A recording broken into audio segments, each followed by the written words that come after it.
Welcome to the Straight from the Heart podcast, a show by the makers of Oritis about some stories and unconventional wisdom from Team Oritis, which helps you to work and run your business in a better way.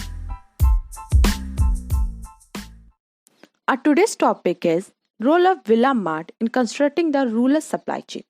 For this, we have our distinguished speaker, Dr. Ramesh Vishwal, MD and CEO of Villa Mart. So welcome Dr. Ramesh to our Straight from the Heart podcast. Okay, thank you.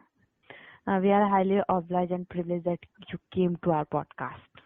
Okay, thank you. Agriculture is the backbone of the economic system of a given country. Farmers are the responsible for all crops and livestock that are needed for us to survive. They are facing transportation problems due to which crops are spoiling and they do not get actual money. And your Villa Mart mobile rural market that buys farmers' produce at their doorstep for double the price, right? How this idea of Villa Mart come of your mind and how you started this journey? That is a very nice question. So actually, I was born and brought up in a village, and during my study life also, I lived in different places from small cities to big cities of India. And during my job life also, I spent some time in USA. So after analyzing different places, I find the quality of life is much better in a village compared to big cities. So if you compare small cities, big cities in foreign countries, so everywhere compared to all, life in a village is much better. So, but thing is, still people leave their village and rush to the cities because to find a job, sometimes to earn more money or for better schooling of their kids, better health facilities, etc. So, thing is, can we create those facilities in a village which are available in the cities? And if we analyze those things, so who is staying in a village? A farmer, a potter, or a barber, blacksmith, or those rural professionals.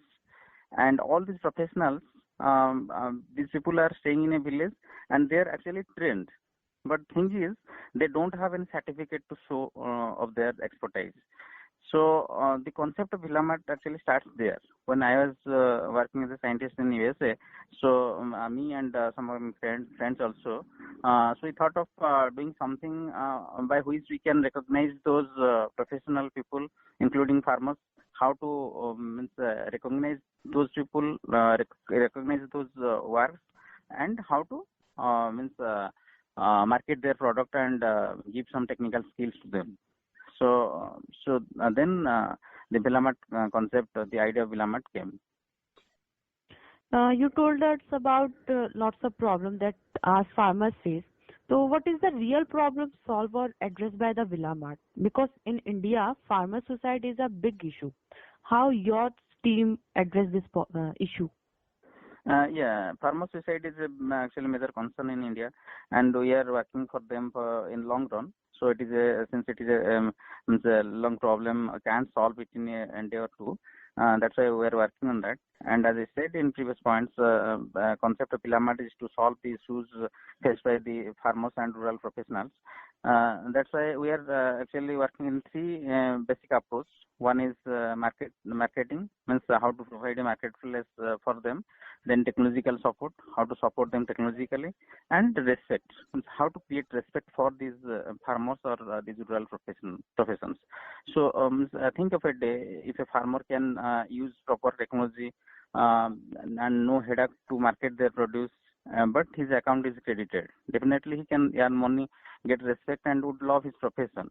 And so providing technology to a farmer doesn't mean only this tractor or a power tiller we can provide and we say that they're developed. So we have to go beyond that and we have to innovate small and new technologies. Those can solve his small problems in that locality. And that doesn't mean we have to focus on big issues. Very small issues sometimes solve many big issues. And a farmer will never go for suicide if his land is full of crops or plants and his account has money and he is also socially respected. So in that case, farmer is not going to suicide. So that respect and that money for them we are trying to create. Okay. How your team developed this rural chain? Yeah, so we're actually more focused to the rural people, rural India, where 70% people are living. And at the beginning, we are trying to streamlining the rural supply chain, which will solve major problems because the rural supply chain is completely broken. There is no systematically rural supply chain, or there is no technology used there. So our technological innovation will be the add-on to those to support these cause and to simplify the problems of a farmer. So, as our dream, we want to build a retail chain where a farmer can sell any of his produce near to his place, and a good price is credited to his account on the same or next day.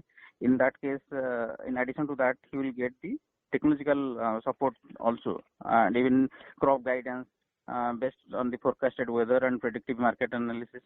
And that means we want to segregate the work. A farmer's work is not to market their produce. His work is production and should get relaxed in the leisure time. And a shopkeeper's work is to sell or market their produce. A consumer's work is to get his product at nearby places, not to cover a few miles to get his products. So all these things we are trying to actually focus. How this helpful for the farmers to increase their harvesting and incomes? Yes, right now they are doing this farming without any plan. Means people they're following the traditional way, and they don't use their brain, or even the they're not using the predictive market analysis. What will be the weather this time? No technologies also. So that's why if we can support them as a package of technology, the forecasted weather kind of thing, predictive market analysis means this year what should be the price of which crop. So if all these things we can guide them and we can provide them the technological support, and along with that we can provide them the marketplace, which is the biggest problem for them, then they will be benefited and they can plan. Okay. As we are facing pandemic situation of COVID-19, so how your team tackle this and what is your future plan? Yes, COVID-19 is actually a bad time for all, and however we find some positivity in this negative situation. And at the beginning, we for a few days we had to shut down, and after a week or two, we resumed our work with all precautionary measures and permission from district administration. And our model is perfectly running in this situation, and creating example for others also. And having seen this crucial phase, we are trying to create more micro entrepreneurs in the locality to restrict the migration, because now people are focusing on this migration issues, and we are working on these issues from last 2.5 years. And we are now operating and experimenting in Nayagara district, and this model can be replicated in different places within Odisha or other states. Once we build the complete supply chain, lots of people, including farmers or rural professionals, rural women, small retailers, FPOs, SSC group, those will also be benefited in this model.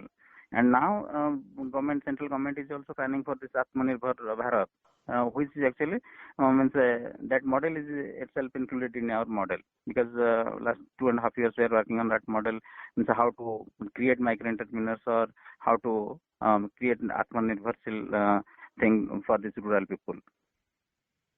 So all these things are actually we are working on that, but at least we have modified our model during this COVID-19, and also government and other people are also supporting this thing or understood this model during this COVID-19 situation. So that is also a positive thing for us. Okay. So thank you, Dr. Ramesh, for taking some time for us and tell us about that great thing. Thank you so much. Stay tuned for further more episodes. We will come back again with more such personalities and share their knowledge and experiences. For our episodes, you can subscribe us in Google Podcasts, Spotify, and Anchor.